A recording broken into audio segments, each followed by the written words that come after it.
He's been doing it for years. Yeah. Years. Yeah. Decades.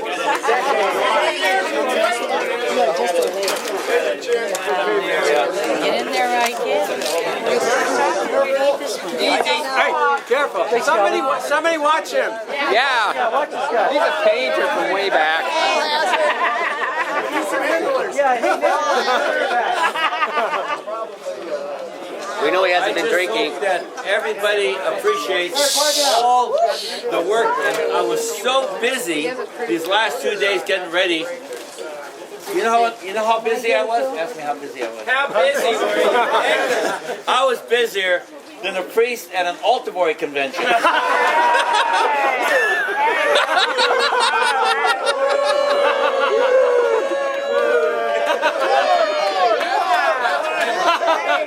No, come on, more. We want more.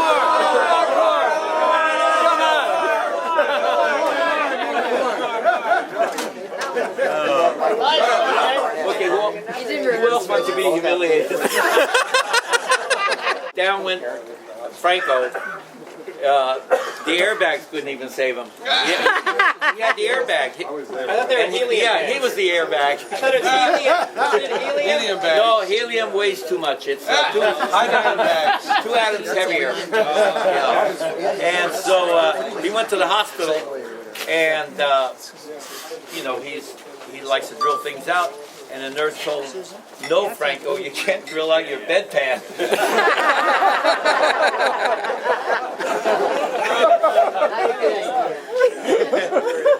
And so he was in these contraptions that, and I said, "Franco, I came to visit him, even though we're adversaries. I had to go see him." And I said, "Why do you have all these weights and everything else?" Oh, he says, "That's so I won't float out the window." His lightness. So that was a Franco Fallini.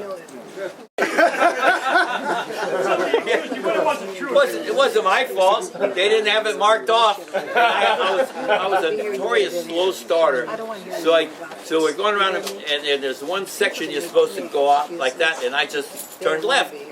And next thing I know, I'm all by myself. Those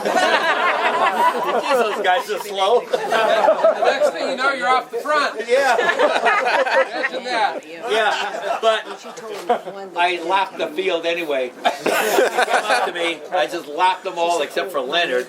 And can you imagine this? They gave him the race. Talk about injustice. Because I didn't lap him, so they gave him the first. I was second anyway, but I've never gotten over that.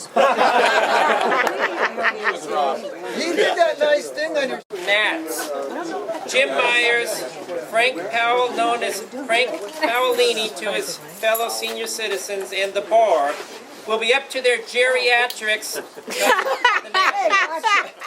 Powell has been consulting with the soothsayers in an effort to discover what it will take to make a senior citizen slayer out of him.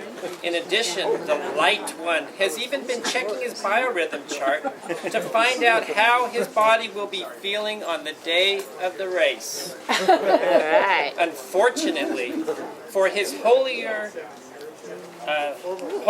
than thou-ness, the Barb gained access to the super secret USCF computer and found out the drilled out one's birthday. This is the essential ingredient in determining a person's biorhythm.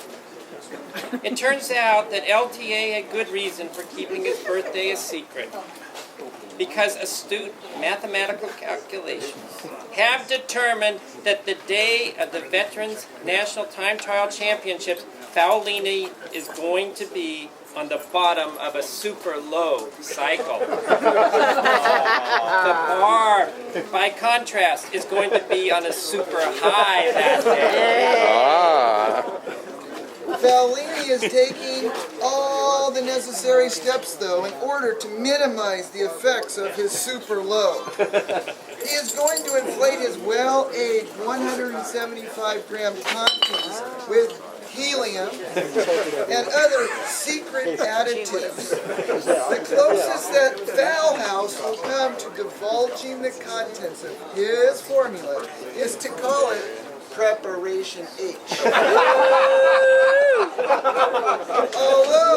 Although the Barb finds this asinine, he is, on the other hand, not wanting to take any chances either, and asked Albert Eisentraut to drill out his barbed wire on his famed barbed wire special. Another precaution the Barb is taking is having himself committed to the care of, do you remember this part, Barb? This is good. To the care of the local Seattle chapter of the AA after the time trials and just prior to the road race. In fact, given the Barb's chance encounter session with Kentucky's finest, John Barleycorn, a few hours after he won the TT Championship last year, the Barb has been trying to get used to the taste of non-alcoholic beverages by drinking up to 2 glasses of water a day. I don't believe it. He hopes that, drought permitting, to have it up to 4 glasses a day by the next. The Barb has also learned that current road champ, Gentleman Jim Myers, is experimenting with a mixture of Gatorade and Geritol in his water bottle in order to combat the effects of a Barb determined in winning back his national road jersey. Fellow sports Jim Arbuckle, who was second in the Vets road race, is an importer of Tsingtao beer from China. He has found it necessary to start importing a healthier beer called Tsingtao Porter, which is similar to Guinness, in order to keep up with the Barb. Bob Tetzloff's third in the road race last year might have been due to the fact that he was just getting over a dislocated arm, so that he was not able to uncork his lethal pretzel sprint. Instead of training, though, Tetz is now busy promoting a big race in his hometown of Los Gatos. This race features so many Redwood products, burl top tables, knickknacks, keychain holders, that has been dubbed the Tour of the Redwoods. Speaking of redwood trees, that craggy New Englander, Stan Swain, will be riding in the Vets Nationals for the first time, as will 1960 Olympic road trackie Jack Hartman of Reno, Nevada. Swain can be expected to initiate breakaways and keep the pace of the race in the Blitzkrieg 102 to 110 inch gear range. Hartman, on the other hand, will only be a threat if the race comes down to a sprint, where his astute wheel-sucking abilities will pay off. And here comes the abatement gear part, so if you haven't signed the t-shirt, please do. Is this where you first coined the term, Bart? Yeah. Probably in this column. For the time trial, the Barb will be using his newly developed abatement gear. This post-Blitzkrieger is capable of gears up to 115 inches on the flaps. It is guaranteed to pop the varicose veins off any leg.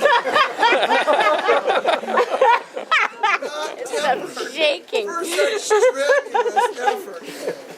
Is this any way for a senile citizen to win a bike race? You bet it is. Yes, yeah. This was August 1977, back in the olden And he's days. joking about Geritol. Yeah. Kind of ironic.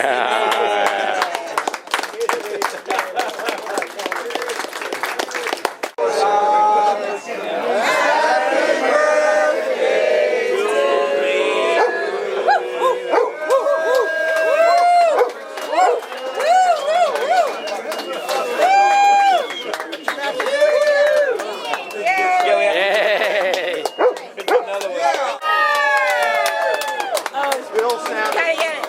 Oh yeah. Got it.